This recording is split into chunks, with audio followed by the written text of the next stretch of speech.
ഹൾക്കൻസ് മാമിൻ്റെ പുതിയ വീഡിയോയിലേക്ക് എല്ലാവർക്കും സ്വാഗതം. ഞങ്ങളുടെ ഈ ഒരു ഫ്ലാറ്റിൽ എനിക്ക് ഏറ്റവും ഇഷ്ടപ്പെട്ട സ്പേസുകൾ എന്ന് പറഞ്ഞിട്ടുണ്ടെങ്കിൽ ഒന്ന് ഞങ്ങളുടെ ബെഡ്റൂമും പിന്നെ വരുന്നത് ബാൽക്കണിയാണ്. ഇവിടെ 2 ബാൽക്കണി വരുന്നുണ്ട്. ഒന്ന് നമ്മുടെ ഹാളിനോട് അറ്റാച്ച് ചെയ്തിട്ട് പിന്നെ ഒന്ന് കിച്ചണിനോട് അറ്റാച്ച് ചെയ്തിട്ടാണ്. കിച്ചണിൻ്റെ ബാൽക്കണി എന്ന് പറഞ്ഞു കഴിഞ്ഞാൽ നമ്മൾ കൂടുതലും തുണിയൊക്കെ വിരിക്കാൻ വേണ്ടിയിട്ടാണ് യൂസ് ചെയ്യുക. അല്ലാണ്ട് അവിടെ പോയി നിന്ന് കാഴ്ചകൾ കാണാൻ മാത്രമൊന്നുമില്ല, കാരണം തൊട്ട് ഓപ്പോസിറ്റ് അപ്പാർട്ട്മെൻറ്റുകളാണ്. പിന്നെ ഹാളിനോട് ചേർന്നിട്ടുള്ള ബാൽക്കണി എന്ന് പറഞ്ഞു കഴിഞ്ഞാൽ തൊട്ട് ഓപ്പോസിറ്റ് വേറൊരു അപ്പാർട്ട്മെൻറ്റ് ഉണ്ടെങ്കിൽ പോലും നമുക്ക് ഒന്ന് സൈഡ് തല ചിരിച്ച് നോക്കി കഴിഞ്ഞിട്ടുണ്ടെങ്കിൽ റോഡും അതേപോലെ ബിൽഡിങ് അങ്ങ് ദൂരമുള്ള ബിൽഡിങ്സൊക്കെ കാണാൻ പറ്റും. നല്ല രസമാണ് കേട്ടോ രാത്രിയാകുമ്പോൾ കാണാനായിട്ട്, കാരണം ഫുൾ ലൈറ്റുകളായിരിക്കും. അവിടെ ബാൽക്കണി ഹാളിനോട് അറ്റാച്ച് ചെയ്തിട്ടുള്ള ബാൽക്കണിയിൽ നമ്മളൊരു ചെയർ ഇട്ടിട്ടുണ്ട്. പക്ഷെ അവിടെ ഇനി ഫുള്ള് ക്ലീൻ ചെയ്യാനുണ്ട്. നമ്മൾ വന്നപ്പോൾ തുടങ്ങി എന്തൊക്കെ സാധനങ്ങൾ വാങ്ങിച്ചോ, വലിയ വലിയ സാധനങ്ങൾ, അതിൻ്റെ ഒക്കെ ബേസ് ബോളിൻ്റെ പെട്ടികളൊക്കെ നമ്മൾ അവിടെ സ്റ്റോക്ക് ചെയ്ത് വെച്ചേക്കാണ്. കാരണം കളയാനായിട്ട് ചാച്ചനെ കിട്ടിയിട്ടില്ല. അതൊന്ന് ക്ലീൻ ചെയ്യണമെന്നുണ്ടെങ്കിൽ 2 പേര് വേണം. കാരണം പിള്ളേരെ നോക്കാനായിട്ട് ഒരാളെ ഏൽപ്പിച്ചിട്ട് ഞങ്ങൾക്ക് അത് ക്ലീൻ ചെയ്യാൻ പറ്റുള്ളൂ, കാരണം അതേപോലെ ഉണ്ട് ക്ലീൻ ചെയ്യാനായിട്ട്. അപ്പോൾ അതൊക്കെ ഒന്ന് സെറ്റാക്കണം. തൽക്കാലത്തേക്ക് ഒരു ചെയർ ഇട്ടിട്ടുണ്ട്. വൈകുന്നേരം ഇങ്ങനെ കാഴ്ചകളൊക്കെ കണ്ട് ഒന്ന് ഫ്രീ ആയിട്ട് ഇരിക്കാൻ വേണ്ടിയിട്ട്. ഞാനുണ്ടാക്കിയതാട്ടോ, ഓഫാക്കിട്ടുണ്ടാവും. ഇത് ഞാനുണ്ടാക്കിയത്. എന്നിട്ട് അവള് വെറുതെ കൈയിട്ടിട്ട് ഇങ്ങനെ ഇളക്കും. നിങ്ങളെ പറ്റിയാണ്.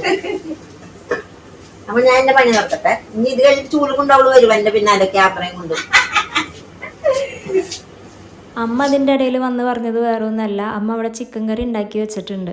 അപ്പം ഞാൻ പറഞ്ഞു ഇത് ഞാൻ ഉണ്ടാക്കിയതാണെന്നും പറഞ്ഞിട്ട് എല്ലാവരെയും കാണിക്കും അങ്ങനെ ഇങ്ങനെയെന്നൊക്കെ ചുമ്മാ ഞാൻ തള്ളി ഇങ്ങനെ വിട്ട് കഴിഞ്ഞപ്പോൾ അമ്മ പറഞ്ഞതാണ് ഞാനാണ് ഉണ്ടാക്കിയത്, ഞാൻ പോയി പറയട്ടെ, ഞാൻ ഓരോന്ന് ഉണ്ടാക്കും എന്നിട്ട് അതിൻ്റെ ക്രെഡിറ്റ് മുഴുവൻ നീ വാങ്ങുമെന്ന് പറഞ്ഞിട്ടാണ് അമ്മ പോയത് കേട്ടോ. അല്ലെങ്കിൽ അമ്മ വെക്കണത് തന്നെയായിരിക്കും കുറച്ചും കൂടി നല്ലതെന്ന് എനിക്ക് തോന്നാറുണ്ട്. ഞാൻ വെക്കണുണ്ടെങ്കിലും ചിലതൊക്കെ പാളിപ്പോവും. ഒന്നല്ലെങ്കിൽ ഉപ്പുണ്ടാവില്ല, അല്ലെങ്കിൽ എരിവുണ്ടാവില്ല, ചിലപ്പോൾ എരിവ് കൂടും അല്ലെങ്കിൽ ഉപ്പ് കൂടും, എന്തൊക്കെയാണ് നടക്കണം. എന്നാലും ഞാൻ പഴയതിനേക്കാളും ബെറ്ററായിട്ടുണ്ടെന്നാണ് എൻ്റെ ഒരു നിഗമനം. പിന്നെ ചാച്ചൻ പാവം എന്ത് കൊടുത്താലും കഴിച്ചോളും, കുറ്റമൊന്നും പറയില്ല. കൊള്ളൂല്ലെങ്കിൽ കൊള്ളൂല എന്ന് പറയും, നല്ലതാണെങ്കിൽ നല്ലതാന്ന് പറയും. അതിനപ്പുറം ഞാനിത് കഴിക്കില്ല, അതായത് കൊള്ളൂലാത്ത സാധനമാണെങ്കിൽ പോലും ഞാനിത് കഴിക്കില്ല എന്ന് പറഞ്ഞിട്ട് മാറ്റി വെക്കണ ഒരു സ്വഭാവം എൻ്റെ കെട്ടിയോനില്ലാത്ത കാരണം പാവം മനുഷ്യന് ഞാൻ എന്ത് വെച്ചുണ്ടാക്കി കൊടുത്തു കഴിഞ്ഞാലും കഴിച്ചോളും. അങ്ങനെ ചാച്ചൻ്റെ വഴിക്ക് പോയി, ജോലിക്ക് അങ്ങ് പോയി. കൂട്ടത്തിൽ ഡോണുവിനെ അങ്ങ് കൊണ്ടുപോയിട്ടാ. ഡോണുവിനെ കൊണ്ടുപോകാനായിട്ടുള്ള മെയിൻ കാരണം എന്ന് പറഞ്ഞു കഴിഞ്ഞിട്ടുണ്ടെങ്കിൽ ചാച്ചൻ എങ്ങനെയാണ്, ചില സമയത്ത് എനിക്ക് കുറച്ച് റെസ്റ്റ് കിട്ടിക്കോട്ടെ എന്ന് വിചാരിച്ചിട്ട് ചാച്ചൻ അവനെ കൊണ്ടുപോകും, ആരെങ്കിലും ഒരാളെ കൊണ്ടുപോകും. ഇതിപ്പോൾ ഏതപ്പനെ കൊണ്ടുപോകാമെന്നാണ് പറഞ്ഞിട്ടുണ്ടായിരുന്നത്. ഏതപ്പൻ ഡ്രസ്സൊക്കെ മാറി നിന്നാണ്. ലാസ്റ്റ് ആയി കഴിഞ്ഞപ്പോൾ ചെക്കൻ കാല് മാറി, ഞാൻ പോണില്ല എന്ന് പറഞ്ഞ്. പിന്നെ ഡോണുവിനാണെന്നുണ്ടെങ്കിൽ ഇങ്ങനെ വീട്ടിലിരിക്കുന്നത് തീരെ ഇഷ്ടമല്ല. പപ്പയുടെ കൂടെ കൂടുതലും ജിമ്മിൽ പോയിട്ടുള്ളത് ഡോണുവാണ്. അപ്പോൾ ഡോണു ഇങ്ങനെ പോയി അവനിങ്ങനെ റൂമിലിരിക്കുമ്പോൾ ഭയങ്കര ബുദ്ധിമുട്ടായിരിക്കും. അപ്പോൾ ചിലപ്പോൾ ബഹളങ്ങൾ കൂടും. അത് കാരണം തന്നെ ചാച്ചൻ നേരെ, അതായത് ക്ലയൻറ്റിൻ്റെ അടുത്ത് പോയി പെട്ടെന്ന് വരുന്ന ആ ഒരു ടൈം പീരീഡ് ആണെന്നുണ്ടെങ്കിൽ ഡോണുവിനെയും കൊണ്ടുപോകും, അല്ലെങ്കിൽ ഏതപ്പന ആരെങ്കിലും ഒരാളെ കൊണ്ടുപോകും. അപ്പോൾ ആ ഗ്യാപ്പിൽ എനിക്ക് കുറച്ച് നേരം വെറുതെ ഇരിക്കുകയും ചെയ്യാം. കാരണം ഡോണു എപ്പോഴും എന്നെ ഡിപ്പെൻഡ് ചെയ്തിട്ടാണ് ഇരിക്കുന്നത്. ഏതപ്പൻ്റെ അടുത്തൊന്ന് മാറിയിരിക്കുക അല്ലെങ്കിൽ ചുമ്മാ അവിടെ ഇങ്ങനെ ഇരിക്കുന്നു പറഞ്ഞു കഴിഞ്ഞാൽ കുറച്ച് നേരം കിരികിരി കാണിച്ച് നിന്നോളും എന്നുണ്ടെങ്കിലും അവൻ മാറി അങ്ങ് അവൻ്റേതായിട്ടുള്ള കളിയിലേക്ക് പോകും. പക്ഷെ ഡോണു എന്ന് പറഞ്ഞു കഴിഞ്ഞിട്ടുണ്ടെങ്കിൽ എൻ്റെ വാലും താങ്ങി നടക്കുന്ന ചെറുക്കനാണ്. ഞാനില്ലാണ്ട് ഒരു കാര്യത്തിനും അവന് പോകാൻ പറ്റൂല. അതുകൊണ്ട് തന്നെ എനിക്ക് ഒന്ന് ബാത്റൂമിൽ പോകണമെന്നുണ്ടെങ്കിൽ ഞാൻ ആരുടെയെങ്കിലും അടുത്ത് ആക്കിയിട്ടൊക്കെയാണ് ഞാൻ പോകാറുള്ളത്. അപ്പോൾ ചാച്ചനിങ്ങനെ ഇടയ്ക്ക് വിചാരിക്കാം നിനക്ക് കുറച്ച് റെസ്റ്റ് കിട്ടിക്കോട്ടെ എന്ന് വിചാരിച്ചിട്ട് ആരെങ്കിലും ഒരാളെ കൊണ്ടുപോകും.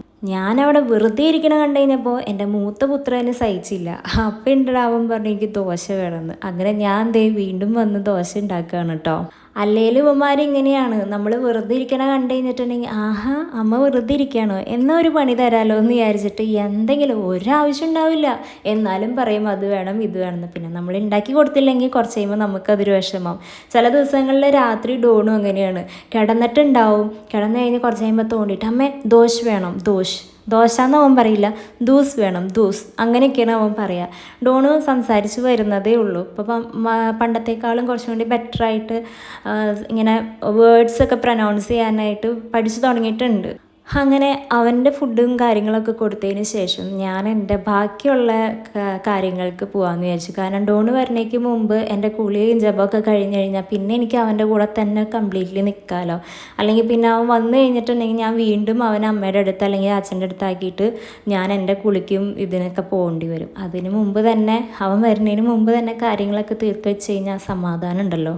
ഞാനാണെന്നുണ്ടെങ്കിൽ ഏത് നേരവും പോണിറ്റെയിൽ കെട്ടിക്കൊണ്ട് നടക്കുന്ന ഒരാളാണ്. കാരണം എനിക്ക് മുടി അഴിച്ചിടുന്നതിനോട് പുറത്ത് പോകുമ്പോഴൊക്കെ ഓക്കെ, അതല്ലാണ്ട് ഇങ്ങനെ റൂമിൽ നിൽക്കുമ്പോൾ മുടി അഴിച്ചിടുന്നതിനോട് എനിക്ക് വലിയ താല്പര്യമില്ല. കാരണം മുടി അഴിച്ചിട്ട് കഴിഞ്ഞിട്ടുണ്ടെങ്കിൽ മുടി ഇങ്ങനെ കൊഴിഞ്ഞ് പോയിക്കൊണ്ടേയിരിക്കും. അല്ലെങ്കിൽ തന്നെ റൂമൊന്ന് അടിച്ച് വാരിയിട്ടുണ്ടെങ്കിൽ പൊടിയേക്കാൾ ഏറ്റവും കൂടുതൽ മുടിയായിരിക്കും.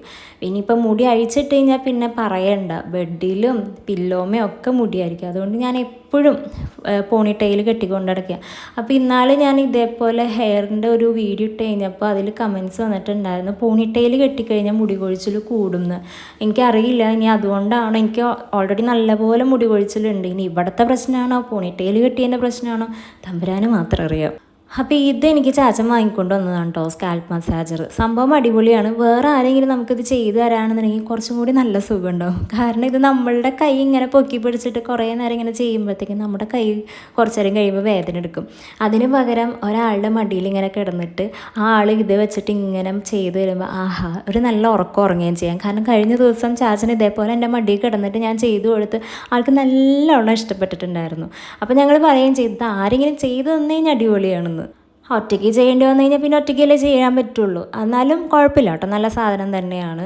കുറച്ച് നമുക്കൊരു റിലാക്സേഷനോ റിലീഫോ അങ്ങനെ എന്തെങ്കിലുമൊക്കെ പറയാം. ഒരു സുഖം കിട്ടും അതിങ്ങനെ കുറച്ച് നേരം ഇങ്ങനെ ചെയ്തുകൊണ്ടിരിക്കുമ്പോൾ. പിന്നെ ഞാൻ എൻ്റെ ആസ് യൂഷ്വൽ ഫേസ് മാസ്ക് ഇട്ടു, കോഫി പൗഡറും അതേപോലെ മിൽക്ക് മിക്സ് ചെയ്തിട്ട്. അതിന് ഗുണമുണ്ടോയെന്ന് ചോദിച്ചു കഴിഞ്ഞാൽ എനിക്ക് പേഴ്സണലി എന്തൊക്കെയോ ഗുണം തോന്നാറുണ്ട്.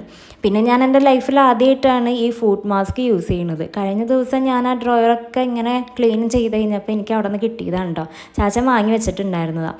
അങ്ങനെ ഞാനിത് യൂസ് ചെയ്ത് നോക്കി, സംഭവം നല്ലതാണ് കേട്ടോ, എനിക്ക് ഭയങ്കരമായിട്ട് ഇഷ്ടപ്പെട്ടു.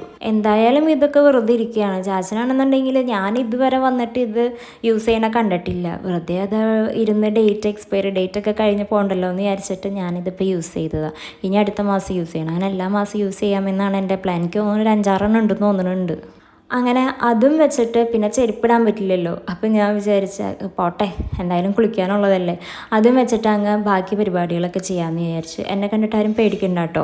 അപ്പം ഞാൻ ഹെയർ വാഷ് ചെയ്ത് കഴിയുമ്പോൾ യൂസ് ചെയ്യുന്ന ഷാമ്പൂ MK ഹെയർ ബോട്ടോക്സിൻ്റെ ഷാമ്പും കണ്ടീഷണറാണ് കേട്ടോ. കഴിഞ്ഞ ആ ഹെയറിൻ്റെ വീഡിയോ ഇട്ട് കഴിഞ്ഞപ്പോൾ ആരൊക്കെയോ ചോദിച്ചിട്ടുണ്ടായിരുന്നു തോന്നുന്നു കമൻസിൽ. ഞാൻ ശ്രദ്ധിച്ച പോലെ എനിക്ക് ഓർമ്മ വരുന്നുണ്ട്, അത് കാരണം ഞാൻ പറഞ്ഞതാണ്.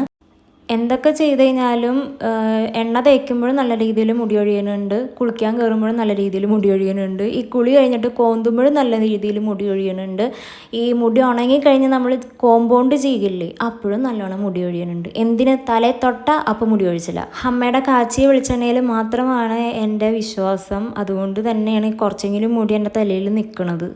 അങ്ങനെ കുളിയും ജപമൊക്കെ കഴിഞ്ഞിട്ട് നല്ലൊരു ലഞ്ച് അങ്ങോട്ട് കഴിച്ചു കേട്ടോ. ചില സമയത്ത് ഭയങ്കര വിശപ്പായിരിക്കും, ചില സമയത്ത് തീരെ വിശപ്പുണ്ടാവില്ല. അങ്ങനെ ഫുഡ് അടിയൊക്കെ കഴിഞ്ഞിട്ട് ഞാൻ ചാച്ചനെ വിളിച്ച് കഴിഞ്ഞപ്പോൾ അവർ ട്രാഫിക്കിലാണ്, വരാൻ ലേറ്റ് ആവുമെന്ന് പറഞ്ഞു. എന്നാൽ പിന്നെ ഒരു ഉച്ചമയക്കത്തിലേക്ക് അങ്ങ് പോയേക്കാം എന്ന് വിചാരിച്ച് നല്ലൊരു സുഖനിദ്രയിലേക്ക് അങ്ങ് പോയി. അപ്പോൾ എൻ്റെ മോർണിംഗ് ടു ആഫ്റ്റർനൂൺ റൊട്ടീൻ ഒക്കെ ഇത്രയേ ഉള്ളൂ. അപ്പോൾ അടുത്ത വീഡിയോ കാണുമ്പോഴേക്കും താങ്ക്സ് ഫോർ വാച്ചിങ്, ബൈ.